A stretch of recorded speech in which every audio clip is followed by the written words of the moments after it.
नमस्कार। आज हम स्वामी विवेकानंद के जीवन और उनके विचारों पर कुछ खास स्रोतों के जरिए बात करेंगे। ये स्रोत उनके जीवन के अहम पड़ाव और जो उनके मुख्य संदेश थे उन पर रोशनी डालते हैं। तो चलिए इसे गहराई से समझते हैं। शुरुआत करते हैं उनके परिचय से। नाम तो था नरेंद्रनाथ दत्त। जन्म 12 जनवरी 1863 कलकत्ता में। पिता विश्वनाथ दत्त एक वकील थे और माँ भुवनेश्वरी देवी काफी धार्मिक विचारों वाली। कहते हैं बचपन से ही बहुत तेज बुद्धि के थे, जिज्ञासु थे, पर सिर्फ किताबी नहीं, मतलब अंदर एक खोज थी। और इसी खोज का आप कह सकती हैं केंद्र बना एक सवाल जो वो कई लोगों से पूछते थे, क्या आपने ईश्वर को देखा है?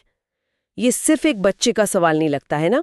यहीं से उनकी पूरी आध्यात्मिक यात्रा शुरू हुई। तो ये सवाल उन्हें कहाँ ले गया? जी हाँ, बिल्कुल। यही सवाल, यही जिज्ञासा उन्हें दक्षिणेश्वर में श्री रामकृष्ण परमहंस के पास ले गई। और जब युवा नरेंद्रनाथ ने वही सवाल उनसे किया तो रामकृष्ण का जवाब बड़ा सीधा और गहरा था। उन्होंने कहा, हाँ, देखा है, ठीक वैसे ही जैसे मैं तुम्हें देख रहा हूं, बल्कि उससे कहीं ज्यादा साफ। अच्छा, मतलब सीधा जवाब। हाँ, सीधा जवाब। और ये कोई किताबी बात नहीं थी, ये अनुभव का दावा था, प्रत्यक्ष अनुभव का। नरेंद्रनाथ जैसे तर्क करने वाले इंसान के लिए, जिन्होंने पश्चिमी फिलॉसफी भी पढ़ी थी, ये बात बहुत मायने रखती थी। शायद इसी जवाब ने, इसी अनुभव की बात ने उन्हें शिष्य बनने और फिर आगे चलकर स्वामी विवेकानंद बनने की राह दिखाई। यहाँ वो तर्क और अनुभूति का मिलना वो बड़ा दिलचस्प है। हाँ, ये बात तो है। और फिर इसके बाद आता है 1893 शिकागो विश्व धर्म महासभा। उनका वो पहला संबोधन, sisters and brothers of America, वो तो आज भी गूंजता है। लेकिन सिर्फ इन शब्दों में ऐसा क्या था? मतलब इसके पीछे का विचार क्या था जिसने इतना असर डाला?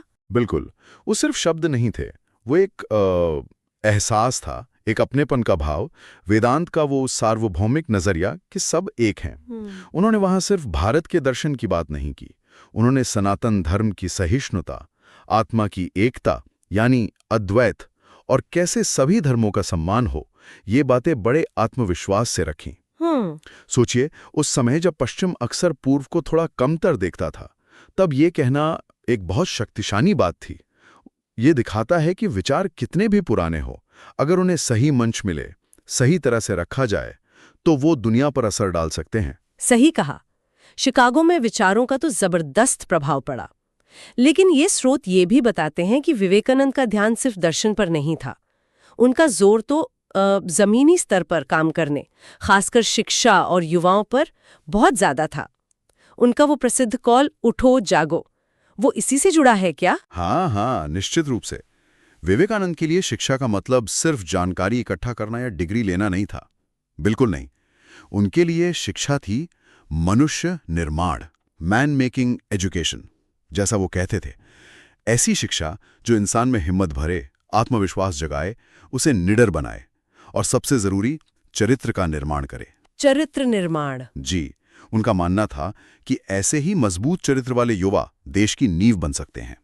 तो हाँ, उनका वो आह्वान, उठो जागो और तब तक मत रुको जब तक लक्ष्य न मिल जाए, वो युवाओं को इसी आत्मनिर्माण और फिर राष्ट्र सेवा के लिए जगाना था। वो व्यक्ति निर्माण से राष्ट्र निर्माण को सीधे जोड़ रहे थे। और इसी विचार को मतलब सेवा भाव को जमीन पर उतारने के लिए ही उन्होंने 1897 में रामकृष्ण मिशन बनाया। उसका क्या उद्देश्य था? उसका मुख्य उद्देश्य था, जैसा कि मोटो भी है, आत्मनो मोक्षार्थम जगत हिताय च। अच्छा, यानी अपने मोक्ष के लिए और संसार की भलाई के लिए कर्म करना, व्यवहारिक वेदांत जिसे कहते हैं। मिशन ने फिर शिक्षा, स्वास्थ्य, गांवों का विकास, आपदा में राहत, इन सब क्षेत्रों में सेवा का काम शुरू किया और वो आज भी चल रहा है। ये उनके गुरु की शिक्षा और उनके अपने विचारों का एक ठोस रूप था।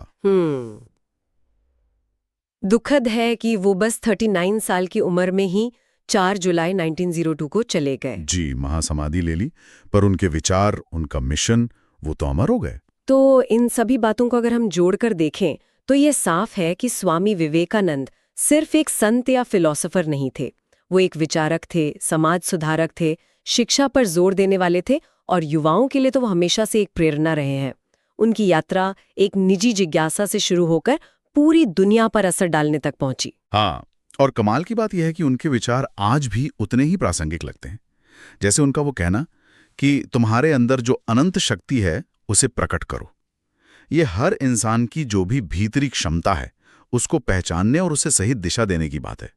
ये हमें सोचने पर मजबूर करता है कि हम अपनी उस अंदरूनी शक्ति को, उस आग को कैसे पहचानें और उसका इस्तेमाल कैसे करें, समाज के लिए, खुद के लिए। बिल्कुल। और अंत में एक सवाल शायद हम अपने श्रोताओं के लिए छोड़ सकते हैं सोचने को। विवेकानंद ने आत्मविश्वास पर, यानी खुद पर श्रद्धा रखने पर और साथ ही दूसरों की सेवा पर, मतलब शिव भाव से जीव सेवा पर बराबर जोर दिया। आज की जो ये भागदौड़ वाली दुनिया है, जो अक्सर थोड़ी आत्म केंद्रित भी हो जाती है, उसमें इन दोनों चीजों का संतुलन, मतलब खुद पर विश्वास और दूसरों की सेवा, ये व्यक्तिगत शांति और समाज की तरक्की के लिए कितना जरूरी हो सकता है।